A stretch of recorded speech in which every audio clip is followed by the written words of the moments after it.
All right, so welcome back after your short bio break. We will continue, as you can see on the slide, with a panel discussion, and we are pretty happy that we got some people together where Ian just talked about the different aspects of the qualitative interviews with them, and within the panel discussion on raising the voice of ASP in clean sport education, I'm very happy that we could convince David Senft from the National Anti-Doping Agency of Austria to take over the moderator task here, and everything else David will take on, and I'm happy and looking forward to listen to him and to the contributors of this panel discussion.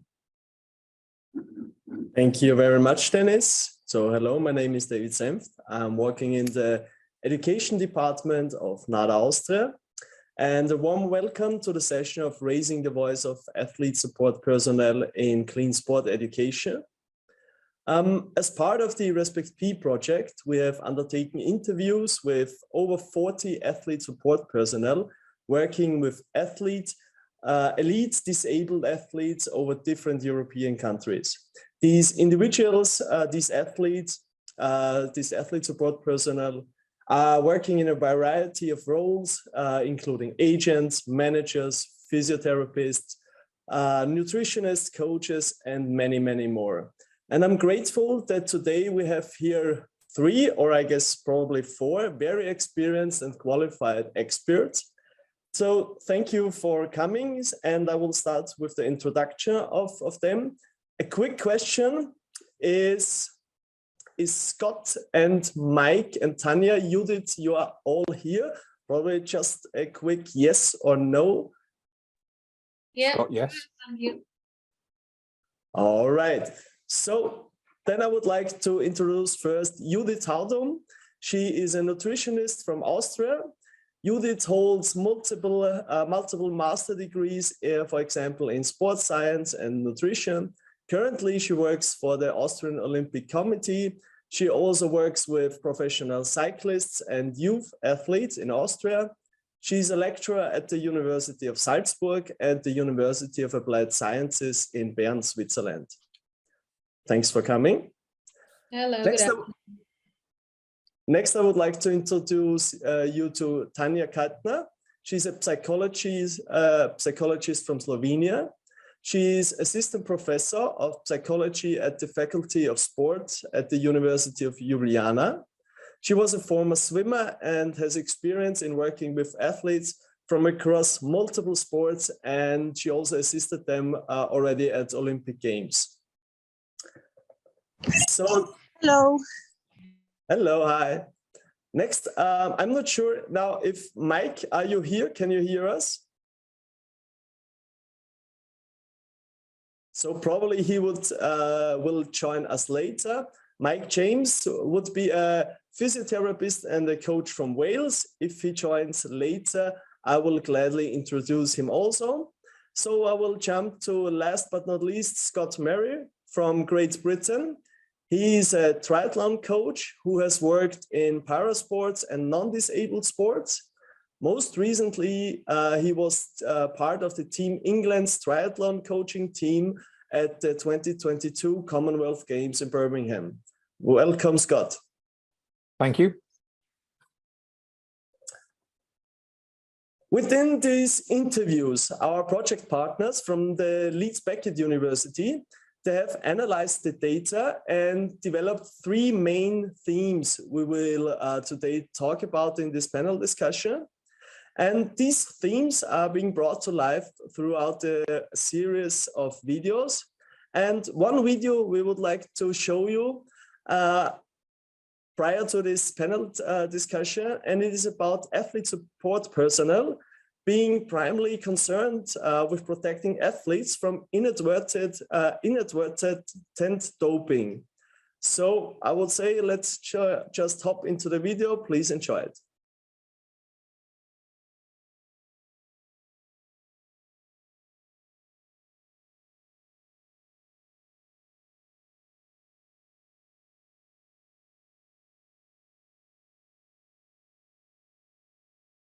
Athlete support personnel, or ASP, refers to anyone working with an athlete to prepare them for sport competition, including coaches, medical staff, psychologists, and agents. We interviewed 40 ASPs from 6 European countries working with elite disabled athletes to find out about their clean sport role. This is what we learned. Athlete support personnel were predominantly concerned with helping athletes avoid the accidental use of prohibited substances. Actions targeted minimizing the risks associated with supplements and medications by checking something doesn't contain prohibited substances and supporting athletes to check this for themselves. A doctor from the Netherlands said, "If an athlete comes to me, I always ask if they have the app. Then we run through how they should check a substance or supplement. Then I always take a look at the medication they have." In our research, most ASPs felt comfortable supporting athletes in some way, but staff also suggested that contributing to clean sport efforts requires specialist knowledge and expertise. Often, individuals described responsibility for clean sport defaulting to medical staff, namely doctors and physiotherapists, and this allowed other people, such as coaches, S&C coaches, managers and agents, to be minimally involved. One manager in the UK explained, "I wouldn't do it myself because it's just not my strength. If anybody comes to me with questions regarding supplements or medication, I wouldn't say, no, go ahead and take it. I always put them onto the experts within the organisation." We got the sense that ASP behaviours were linked to their perception that clean sport is solely concerned with using or not using prohibited substances or methods, focusing on what athletes put in their bodies. It's about, what do I take? What am I getting on my skin? What kind of effects does this have? Because you have to be careful. Most athlete support personnel were not proactively targeting the risk factors for doping that they themselves had identified in the interviews, such as addressing the win-at-all-costs cultures. Only psychologists engaged in actions that went beyond the focus on inadvertent doping. Their actions targeted building an identity out of sport, as well as self-worth and emotional control to help reduce risks. An Irish psychologist described this as trying to get them not to define their identity by their sport. By emphasizing the other aspects of their lives, we not only allow them, hopefully, to make better decisions, but we also allow them to perform. However, the psychologist's actions were not always undertaken with the explicit purpose of promoting clean sport. Rather, their actions were something they did to protect the overall welfare of their athletes. These insights represented the experience of 40 ASPs in different roles from 6 different European countries. We encourage you to think about if they feel similar to your experiences or if there are other actions that you take to promote clean sport that have not been identified.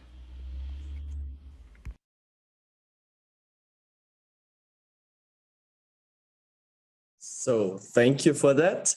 Now I gladly welcome Mike James. He's a physiotherapist and coach from Wales. Hello, Mike. Hi everyone. Mike James is specialized in endurance sports. He holds master's degrees in physiotherapy, strength and conditioning, and as well holds degrees in sports rehabilitation and sports science. We are thankful to have you here. So pleasure. May I ask all the experts from the panel discussion to turn on their videos so we can see them for the discussion.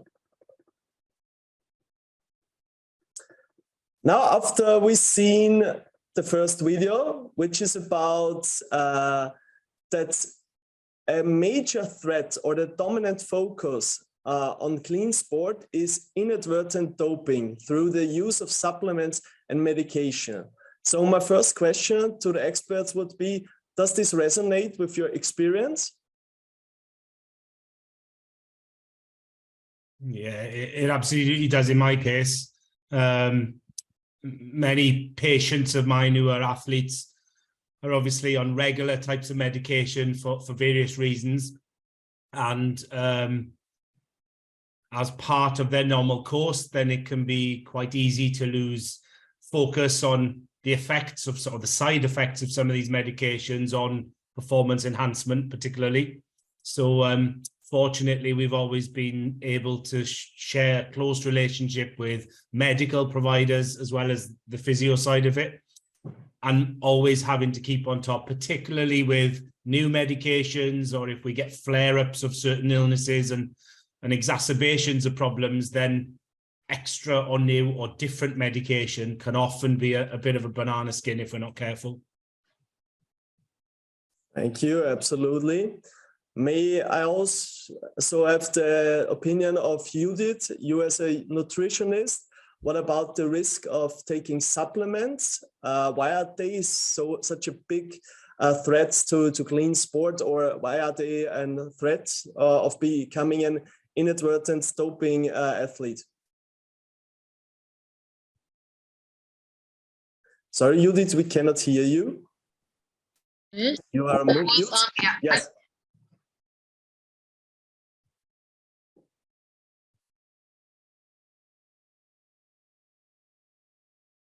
I'm sorry, again, the sound is again not working.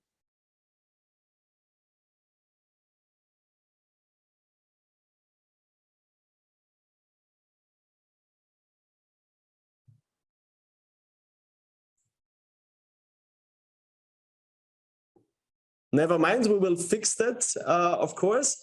Probably I can say something from my anti-doping experience, or let me put it in that way.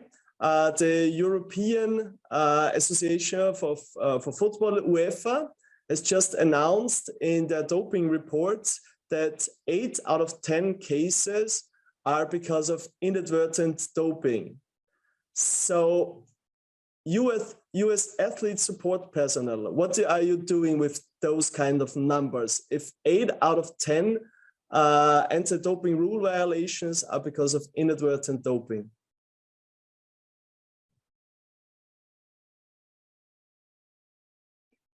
I'll jump in this one if I can. I think it's a conversation piece and an education piece. And it's obviously dependent upon the athlete's age and stage of development and the context of their competition. So I think there's some pieces to be done around about parent and carer engagement as well. I think making sure the athlete knows that they can have those conversations and creating a space where talking about clean sport and anti-doping is normalized. It's easy to do. I think the food first approach, providing the athlete has the skills to shop and cook within their context and understanding what their home environment looks like, can they actually prepare nutritious meals? So there's a conversation and a collaboration piece to be done around about education for the athlete and the people around about the athlete.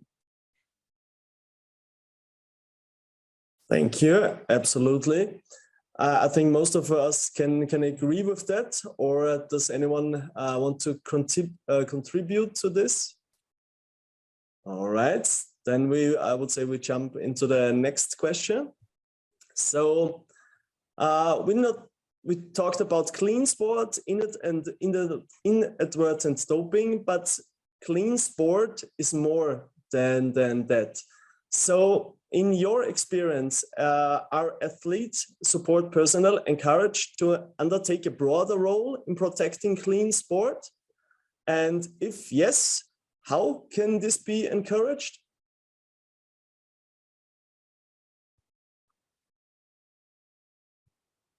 I think in my experience, it's dependent on situation. I wouldn't say it's a uniform approach.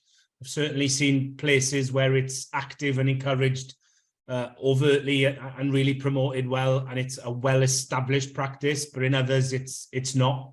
So I think maybe a wider educational piece of why we're trying to promote that bigger picture thinking would probably be a wise move moving forward. Would you agree on that athlete support personnel probably welcoming more and specific clean sport education? Would you say you need more? I think as a population we need it more. There'll be different levels within that population, but I certainly think it'd be welcomed. Speaking very much from the medical side, then putting the athletes first, the well-being, their safety on an equal par as performance obviously is our priority. And promoting the clean aspect of that sport is a big part of that domain that we need to be managing. All right. And within this education, what specific actions or behaviors would you say would be help you for you as in your role as athlete support personnel? I think part of athlete support personnel who are very successful in their role are often based on their ability to empathize, sympathize, and build rapport with the athletes. It's the understanding of what goes into that athlete's preparation beyond the management of our specific skill sets professionally is the secret to the success. So that bigger picture understanding of the pressures they're under, the other people involved in the management of them, the things that we may be blinkered to professionally, the more personal side of it would be where I would try to expand our understanding. Thank you. I think, yeah, sorry, David, I think following on from what Mike has said, I think as athlete support personnel, we use the labels clean sport, anti-doping. And I think as athlete support personnel, we're ambassadors of care. We have a duty of care to the athlete and for the athlete. And I think if we viewed clean sport anti-doping in the same way that we viewed welfare and safeguarding, it would be a stronger platform. So I think there's that element. I think the other element, certainly in the UK, is we have to appreciate the context of a lot of the coaching staff, and I'll focus on coaching, is that the majority of coaches are volunteers, even if working with high-performing athletes. So I think that element of taking into account their context with regards to their time and financial commitments as a volunteer as well. And it's how can we best support them and engage them given their context.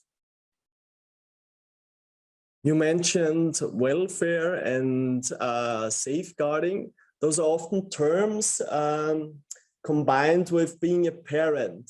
When I'm talking to youth athletes, they often tell me if they would be in, let's say, vulnerable times, if they would think about doping, those difficult times, or when they have problems in their athlete careers, they tell me they would not talk to their parents because parents always try to fix problems. They are not listening, not always, but their coaches are more like kind of, I'm listening to you, I'm helping you more, finding your own solutions, helping you to find your own decisions instead of you have to do this or not to do this.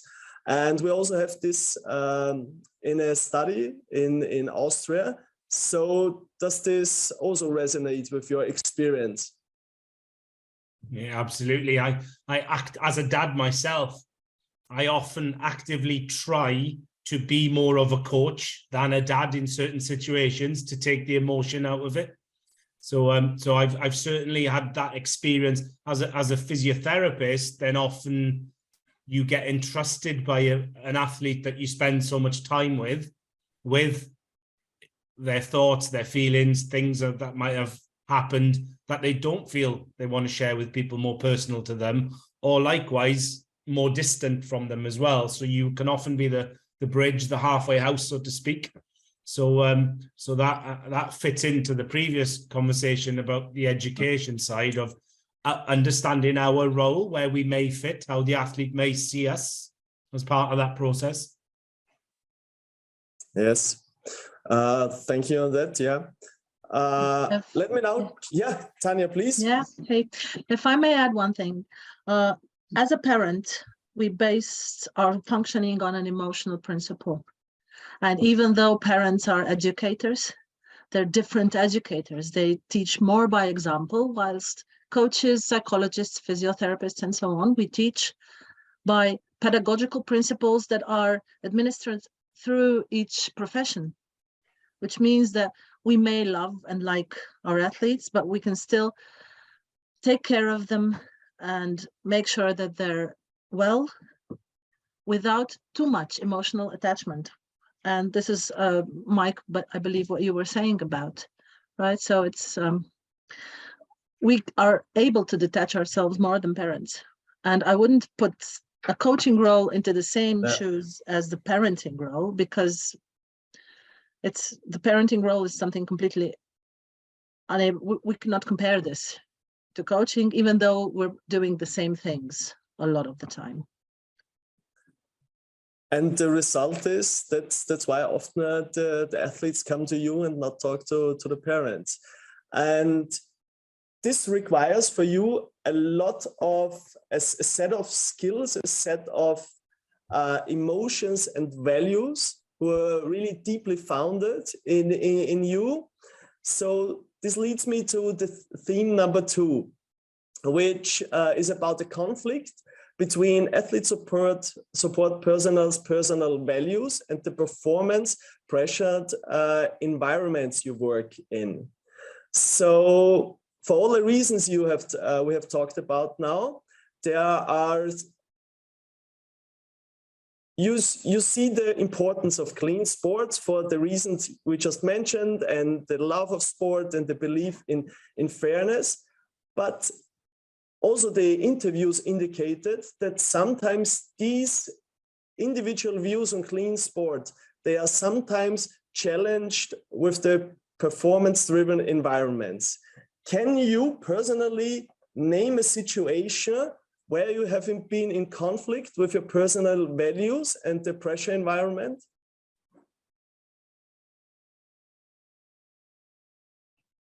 Yeah, I think myself, sadly, too many times to pick one individual one. There's often the temptation from athletes. I've been fortunate enough that athletes have confided in me before going down any sort of doping avenues as to what's my thoughts, why their thoughts are what they are as far as the temptation.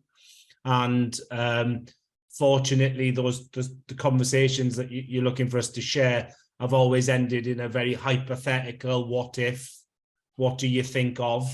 They've never pushed me to the line of having to ethically make a choice or morally make a choice for or against the athlete. But it certainly opened up thinking processes in me and reflective pieces as far as what would I do if they crossed that line or I was forced to make that decision.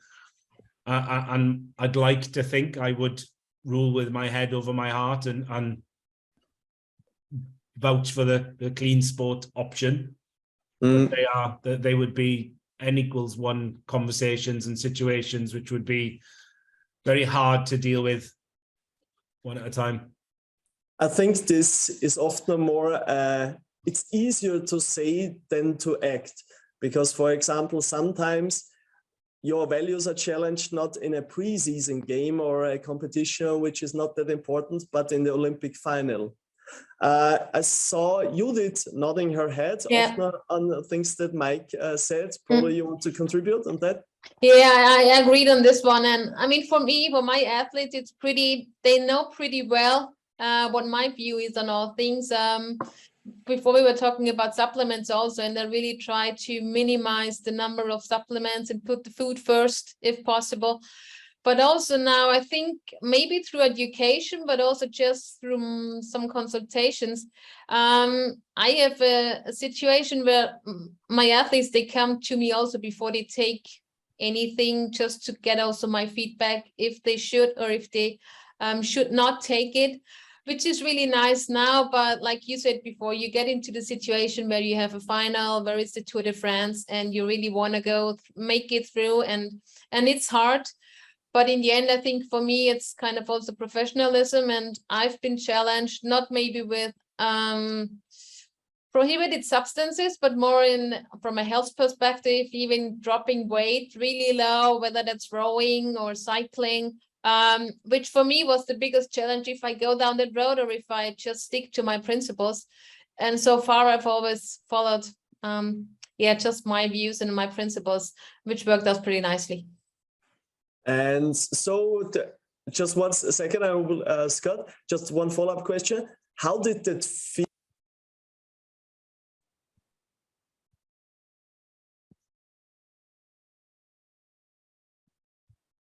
Did I lose the sound now or no?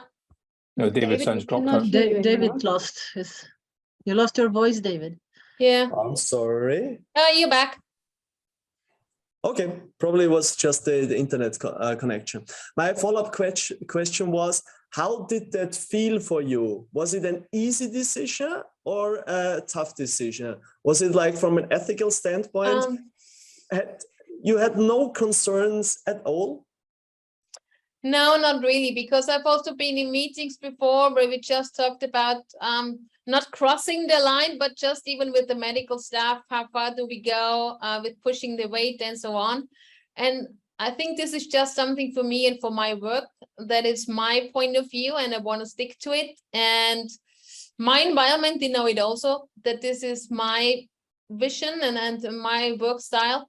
So I did not have any doubts. No. That's good, great. Scott, you had something to say? Yeah, sorry, Tanja. Yeah, I think we need to take into the cultural perspective of the environment as well, because obviously different performance directors, different sports, different countries will approach things from a different cultural perspective. So I think dependent upon where we're working or where the athlete or where the coach has come from will influence the culture within the sport, the team, the squad. Yeah, I think if we're going back to some of the things that Mike was talking about and what the previous workshop was about, I think we'll get a flavor of the athlete's perspective on it. You know, if they're happy to boost and are willing to take that sort of risk with their health, is that any sort of indicator or red flag to us? Maybe it should be, definitely. I think as well, some of the things we're talking about, as you mentioned, David, the aspect of what's the psychological load on the athlete? Are they going through a transition? Have they been dropped from the squad? Are they trying to get back on a squad? Are they changing age in sports class? Have they been reclassified? Are they coming back from injury? And it's having that awareness around about potential trigger points with the athlete. And it could be something as stressful as they've got exams coming up at school or at university, and they're trying to get on top of their study work and they're considering taking a study drug. So I think there's a multiple moving parts, and I think as athlete support personnel, it's us understanding where the athlete is within the culture or the environment they're in. Thank you. Tanja, you wanted to add also something? I was just trying to reflect a little bit in my mind. As a psychologist, I'm pretty clear. I also hold an electory course on doping, on the psychological aspects of doping at the faculty. And all the athletes that I'm working with know this. I speak to them about doping. And as a psychologist, I always try to build their motivation for competing, for what sport can bring into their life. And when it comes to doping, I've had a couple of situations like you mentioned, Mike, where athletes would come and I would ask them, will it be your achievement or some pills or some supplements achievement? So when you finish your career, will you say that what I did was something I can use in other areas of my life? Did I learn? Did I gain a skill? Or was it just chemistry? But it usually means that in other areas of life, they'll also be looking for chemistry and shortcuts. So from this transference of what you can learn in sport into other areas of life, for me, there's no dilemma if this is practice, finals of the Olympics, or just a theoretical discussion. So it's a no to whatever is not from you, from your skills, from your practice, from your hard work. Absolutely, it should be. And Tanja, from a psychological standpoint, how can we create an environment and a culture where speaking up is the norm? Yeah, by supporting values that are honesty, by telling everybody telling about what people are doing wrong is not being a snitch, but it's providing other people to focus on positive values. So to sort of break the myth about being nice and just living and letting live, the letting live should also be when it's living by the rules, because otherwise it's no longer fair play. So the environment should be all about, for example, open communication, proactive communication, and not denying something. Yes. Yes. That is interesting, because theme number 3 now indicates that the interviewed athlete support personnel again reinforced that doping happens, but not in context of their work. It's not happening in their team. It's not happening in their country. It's not happening in their sport. And it's also not happening in para sports. It's more happening in disabled sports. What are thoughts on these findings, which are now probably in conflict with what we just have talked about? I don't think they're necessarily in conflict, but with all the interviews that I had, or the vast majority of them, people said that there's other ways of bending the rules in parasport which are more important than doping abuse. In the previous panel or the discussion, it was mentioned about classification. Everybody spoke about this, that this is bothering them way more than doping, because they're saying it's easier to cheat by trying to appear as more disabled than you are, and then competing with people who have lower abilities. So it wasn't that it doesn't happen, but that there are other ways of cheating which are more present in parasport when compared to healthy athletes, or so to call them. So, and if we would take it as a step higher, generally, what's the biggest threat to the integrity of parasport? Good question. I don't know, maybe clear rules. All right. Yeah. Don't get me started on classification, please, because it's the main topic of every conversation with every para athlete. So may I ask Scott on his opinion? Yeah, I used to be a classifier, so I don't know if I want to get involved in this, to be honest. I think it's a recurring theme that we've had in the last 30, 40 minutes of talking. It's making sure the athlete feels the voice is heard and the athlete trusts the process. And I think every athlete wants a sports class as an N of 1. And that's just the way classification is. You know, the unfairness, it's not this, it's not that. I think there's an education piece around about that as well. The British Paralympic Association, for example, employed 6 people almost as classification mythbusters. And part of their role was for athletes coming into a pathway was to go speak to parents, speak to the athletes, talk to them around about the vagaries and the nuances of classification and what that meant. Because, as Tanja said, every athlete thinks that if you fly to this country, you'll get a better classification than if you go to that country. So there's a whole lot of myths and rumours around about it. But I think providing, as national federations, as international federations, up to the IPC, if the athlete feels that the voice is being heard and their version of events is taken into account, we can help build that trust and build the transparency within a classification process. I think just touching up on one of the points that was raised earlier, I think, again, that aspect of how we can encourage the athletes to whistleblow and come forward. I think it's having that environment where coaches are almost asking permission and making suggestions to the athlete's training program rather than telling. Again, it comes back to the athletes feeling as though they've got a voice in the process and that their understanding and feelings of what is going on is actually being heard, rather than some third party just standing in the sidelines telling them what to do. Absolutely. Also, again, from my experience, we found out in Austria about a thing called toxic talking.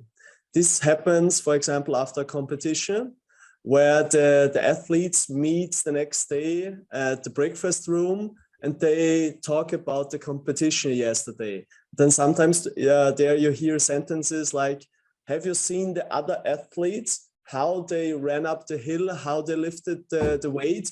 This can't be done normal. This can't be done without doping. This can't be done without cheating, without classification manipulation. So what would you do as athlete support personnel if you hear your athletes talking at the breakfast table or at the dinner table, these conversations? Probably Judith, you want to go? Maybe talk through it and then also look at it from different perspectives. I think communication is very important also in this case. Also looking, maybe taking on the position of the athlete you're talking about and looking at different factors that can contribute also to the performance. I mean, again, we were talking about emotions before, and also in this toxic talking, you have a lot of emotion. So I think those are things that you need to consider when you look at it. So could this mean we have to drive a more collective approach to protecting clean sport? Because one finding also shows from the interviews that if athlete support personnel, just hypothetically, find out that their athletes doped, they would be devastated. So does this mean you should have to take a more active role in doping prevention? You should or you must talk to your athletes? Yeah, I think you have to be active. I mean, sitting back and not doing anything, I think that's the wrong way. And the proactive way, I think it's really it's the important one. Like we said before, there's the education and the communication, and it's not just waiting until it happens, but also always being one step ahead and trying to prevent. I think that's, at least for me, that would be the way to go. Mm-hmm. And I'm sorry, David. I think there's a great education. There's a great education piece around the toxic talking, because I think as a values-based piece, you could actually almost use that as a case study within that environment and challenge the athletes with regards to, well, you know, you said that the guy in the other team must be doing doping at this. How would you feel if that was one of your own colleagues who came in pre-season and just smashed things to pieces and had a massive gain in the performance? So I think there's a piece there around about challenging and checking the athlete's values. I think that can go further from the point of view of discussing, well, what would you do about it? Are you going to report it? So what's their perspective on whistleblowing? Would they feel comfortable in making that call or sending that email in? And I think the key thing about it is Judith says, it's making sure we do talk about it, because for those athletes at that time, that's one of the most important things in their life. So I think having the conversation rather than just dismissing it is obviously a key point. And how can we set up this kind of speaking up and open communication at every level of the sporting system? I think having something as simple as putting posters up in the training environment, so that if athletes know where to go to check meds, to check drugs, where they know where to go to protect the sport, you know, it can be something as simple and as low level as that. For education pieces, you know, it's having that conversation as a collective, both with the athletes, parents, athlete support personnel, and making sure that they know the processes. You know, as coaches, we data mine, we profile athletes to courses and make sure that they've got the physiological skills to perform well on that course. And we put in all these process goals. Clean sport shouldn't be any different. You know, it should be, you know, do you know where to check your medication? Do you know where to check your supplements? Do you know how to do a TUE? It's just part of an athlete's skill building and process learning. I can fully agree on that. Probably, Mike, you also want to contribute? Yeah, I was going to say this is an actual conversation, which is an interesting part. I could agree completely with everyone about the openness and the education, but sometimes I think quantifying some of that toxic talk is really important. I remember having a conversation with an athlete a few years ago who stormed into the physio room after an event and said that, well, it's not fair. They were cheated. And I was like, well, what do you mean they were cheating? And the long and short of what they classed as cheating in that context was that the opponents on the day had better, more easier access to facilities, to equipment, to coaching, to medical services, to funding and opportunity. And the cheating in that context was about an uneven playing field rather than traditional things that we're talking about, like doping and clean athletes. And part of the education process of diffusing that situation almost was the fact that that particular athlete I was working with hadn't fully exploited the opportunities that they had available at the same time. So the cheat in his eyes actually was perhaps, were we doing everything we could have to have leveled the playing field in the first place?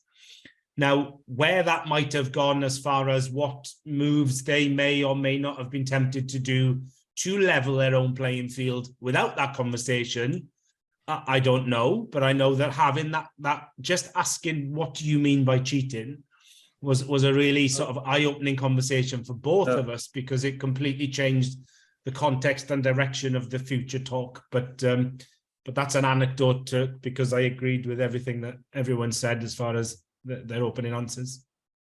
Yeah, thank you so much for all the contributions. I'm afraid we are running out of time. I feel like we could talk on for hours, but unfortunately we have slowly come to an end. But now I would give the words to my colleague Birte, because probably she has some questions from the audience. Oh, thank you. Thank you, David. Thanks to all of you for the contribution to the panel. I give the mic to the audience. If you have any questions, please raise your hand or just give a short notice in the chat. If there are any questions.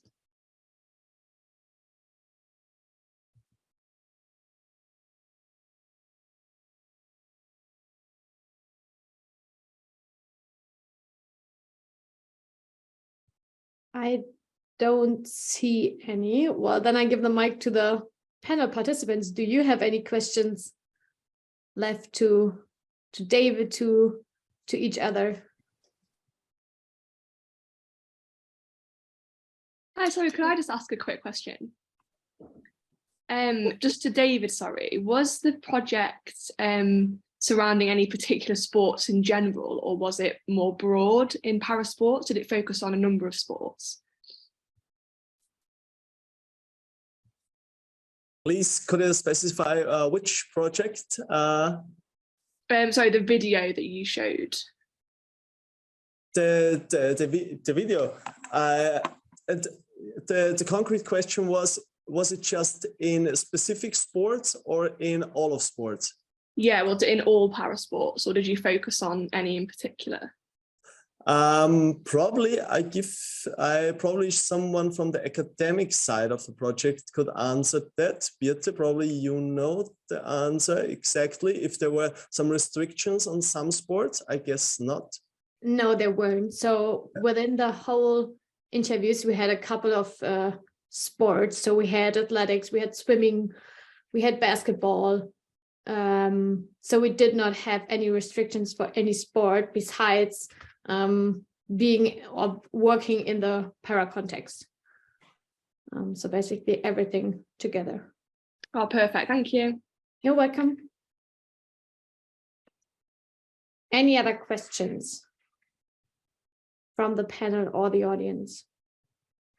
No, for me, that's not a question, but when I kind of clicked out before, the question was why supplements are so important or so interesting to athletes. And then just to put a comment on this one also, I think looking at it from the nutrition perspective. And what I noticed in athletes is that a lot of times when they change from a lower level to a higher level, from youth teams to the master or the higher education, they want to make a step also in the jump in performance, and they think their nutrition cannot cover all their needs anymore. And especially athletes are very interesting, important subjects for the sports nutrition industry as well. And I think when you look at the labels of most of the supplements, they claim that you sleep better, you perform better, you recover faster, you stay healthy. And these are all aspects, of course, that are interesting for athletes. And we also hear on the other side a lot of times that food lost a lot of quality, the nutrient density, etc., etc. So I think sometimes the athlete also is in between, choosing the supplement, which maybe brings me a bit further and brings me closer to my dream, and you have the food. And getting all the offers, I think this is just sometimes also overwhelming. They lack the education. Luckily, more and more athletes have also access to experts to speak about it before they take the supplement. But I think this is one of the challenges that I faced in my work with athletes. Thank you very much for still answering the questions, or even though you were outside of the Zoom. Any other questions, contributions?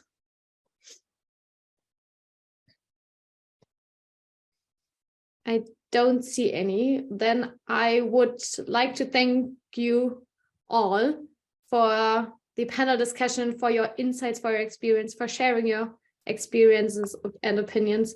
Thank you for David for moderating the panel discussion. And yeah, as Dennis already did, as I can see it on the top of my screen, a virtual applause to all of you. Thanks for joining us.